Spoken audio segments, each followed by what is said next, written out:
Hey, this is Chris with Hacking Your Leadership. On today's discussion on employee engagement, we're continuing the topics that we started about a month ago now on the causes of employee engagement that might be a little bit more insidious, not the kind of the commonly known themes of, the compensation isn't high enough, or the workload is too high, or the not enough opportunities. These are the kind of the issues that might be the underlying cause of disengagement that might not be as obvious to you as a leader. And if you have gone through all the usual suspects and you have not found a way to solve the employee engagement problems that you're having, these are the things that you should be focusing on next to see if this is where the problem lies. On this episode, which is number 5 of 6, we're going to be talking about a lack of transparency. And, I can speak from personal experience and tell you that, depending on how long I've been with an organization and how well things are going on in my personal life and in things that are outside of work, that will determine how much tolerance I have for a lack of transparency.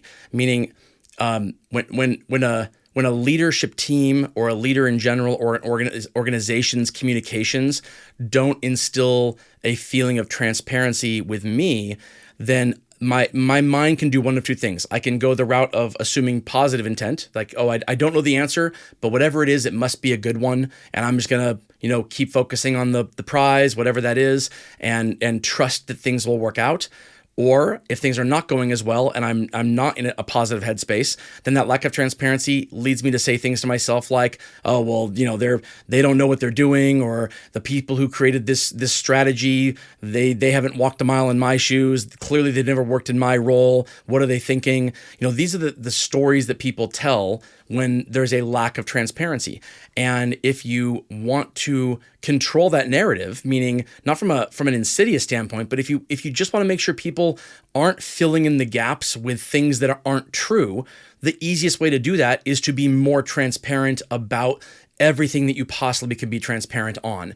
And as a leader, I think a lot of leaders really discount the importance of this, not because they're trying to protect people or say, oh, they don't need to know this. I think a lot of it is assumed that they do.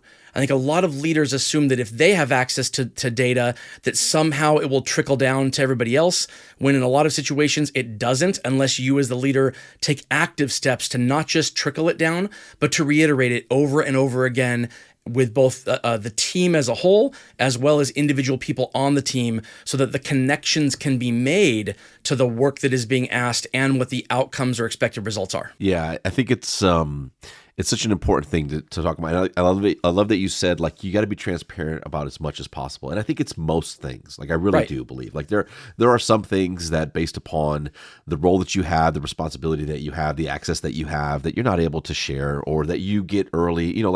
Those types of things happen. But for the most part, the transparency aspect is we're willing to talk about anything that we can. We're willing to share when there are questions. We're willing to talk about things that may be, not working well. There's just this dialogue around, if you have questions, let's talk about it, or you want perspective, or you want to have dialogue.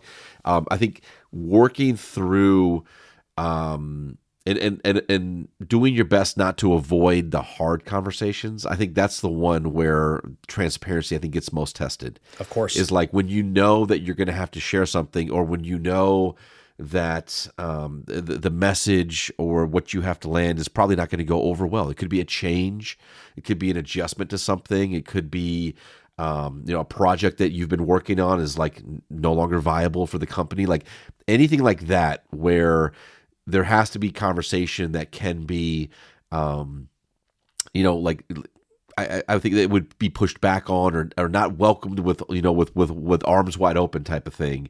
That's when we tend to only say what we have to say, or not be fully transparent with it. I also think when it comes to kind of performance as a team versus performance as an individual, there's a lot of times when it's oversharing can make it seem like that these things, or this metric, or this outcome is more important than the values that we have, or the work that we have to do. And so let's not share or talk about it because we don't want to send the wrong message. Well, the only way to send the wrong message is to either send the wrong message or not send a message. Right. and then let them create their own message or narrative, to your point. So like having a conversation, sharing what you have, letting that space be open to talk about it is that two-way communication that's necessary for people to feel informed and involved, but also know that there's a space where they can come and ask questions or express themselves when it comes to things that maybe are working well or are not working well. Yeah, completely. So I like that you give an example about giving the wrong message or no message at all. Really, the litmus test for whether or not it's important to share is whether or not it could possibly impact that employee's experience, regardless of what their goals are with the organization. And so if there's a metric or a scorecard that is not being shared with me, but it also has no impact on whether or not I can get promoted, or whether or not I can move up in the organization, or whether or not I can be eligible for this thing, because I can't impact it with my own behaviors. I can't impact it with influencing the team. I really have no control over it whatsoever. Then that's fine. If you don't want to share that, it's really hard to connect somebody's work to something that they truly have no control over. But if the goal is to make sure that that what you're espousing on the scorecard doesn't conflict with the stated values, so you decide to not share what that thing is, one, either that means that the values that you're espousing actually don't align with the pushing of whatever the scorecard is, and you should change how you state your values, or you should change whether or not that scorecard matters when it comes to people moving up within the organization. Because if you're not talking about something with me that will become important if I want to get promoted, then you're doing me a disservice. Because if I want to get promoted and I have no idea what the things are that are being looked at behind the scenes, it's kind of like oh no, you didn't get this job. Well, why didn't I get this job? Well, you didn't do this and this and this well. And if my response is I didn't know I was supposed to do that and not to begin with, then I've already been failed by my leadership team or by my direct leader if I don't know what those things are. And if they've kept those things from me because they felt like I either A, couldn't handle them, or they didn't want me to think that those things didn't align with what the values were, then either they didn't do a good job telling the story about how they do align, or they don't align, and one of those two things needs to change. But either way, that lack of transparency just leads to a terrible employee experience eventually, or it leads to employees telling the wrong story in their own head because of the lack of information that you're giving them. I want to go over some things you can do as a leader to kind of make sure that you aren't falling into this trap, that you're giving people the information they need without necessarily oversharing or things that aren't necessary to do their job, or things that you really shouldn't be sharing. But first, let's give it up toward one of our sponsors. All right, if you're a leader of people, as Lorenzo said earlier, there are really very few things that you shouldn't be sharing. When it comes to performance management or disciplinary action for another employee, that's not another employee's business. That's between you and that other employee. When it comes to things that if you're a fiduciary of your organization, meaning you've been given information that restricts how you trade stock within your organization, then that information you shouldn't be sharing with people that aren't entrusted with that fiduciary duty. Outside of those things, there really isn't much that you can't share, especially if asked by an employee. But to start, look at all of the things that would be necessary for an employee to move up within an organization. If they want to get promoted, or if they want to be eligible for job opportunities or leadership opportunities or stretch assignments, whatever that may be, anything that you know will be necessary to make a person qualified for and successful at that is something you should preemptively be sharing with that person, because not sharing it with them will set them up for failure when it comes to that journey. And then in the course of action with other employees, share those things with them too, and see which ones of them kind of gravitate towards it, grab onto it and want to know more about it. Just putting yourself out there as a place that employees can go to find this information, and then sharing high-level things with people as much as you can, will allow people to kind of self-select into what they want. Because some people who don't want to move up and who don't want to get promoted, maybe they don't want to go as granular as some of the people who do want to get moved up. But it's still important that they know how their successes impact the business. It's still important to know that, hey, as a team, we did this, and look how many people got promoted this year. As a team, we did this, and look how many people we were able to hire this year.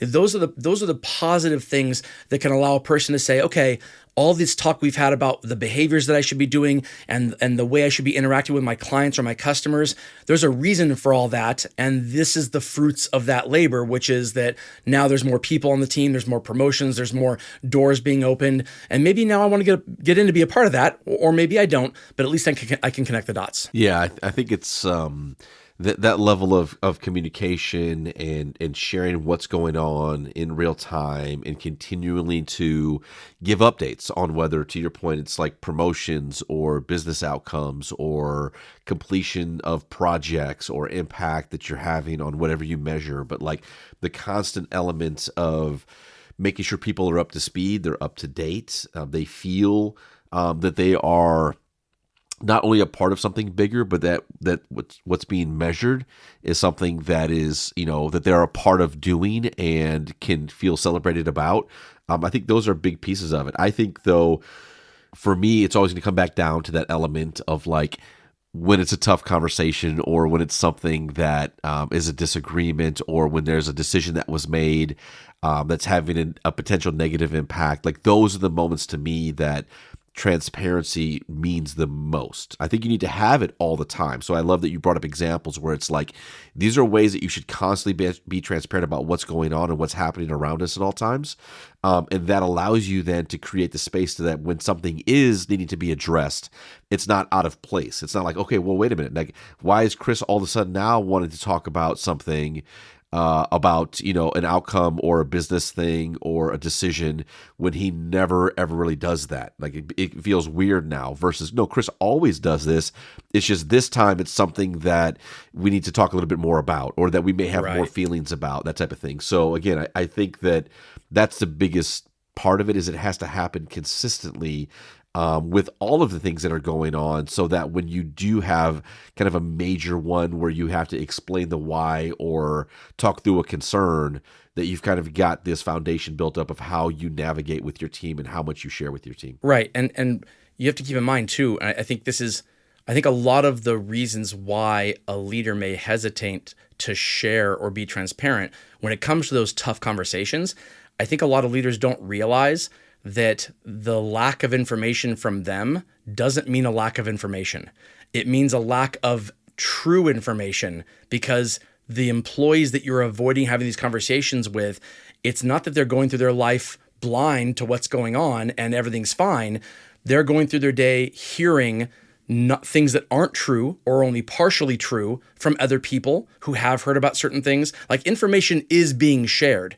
When it's not being shared by you, it means that it's not just that they don't have information, it's that they potentially have wrong information. And that can lead to significantly more problems when it comes to employee engagement than if you just took the time to be real with an employee and share with them.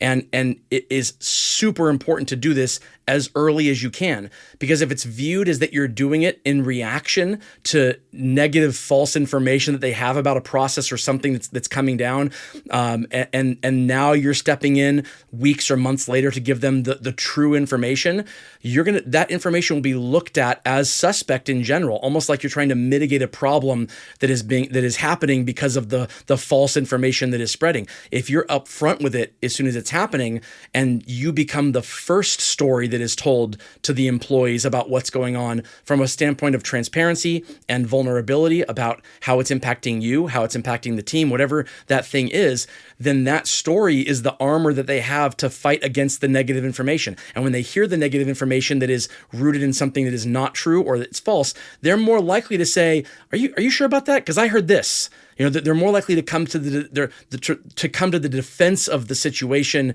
because now they're trying to validate what they've been told and kind of level check that to what's being heard. The more you can get that right information out to people at the beginning, the more likely you are to insulate the team against the potential negative, incorrect, false information that fills in the gaps when you decide not to be transparent. Thank you all for joining us on this discussion on employee engagement. Join us next Thursday as we complete this conversation on insidious causes of a decline in employee engagement that you can focus on as a leader. You have a great day.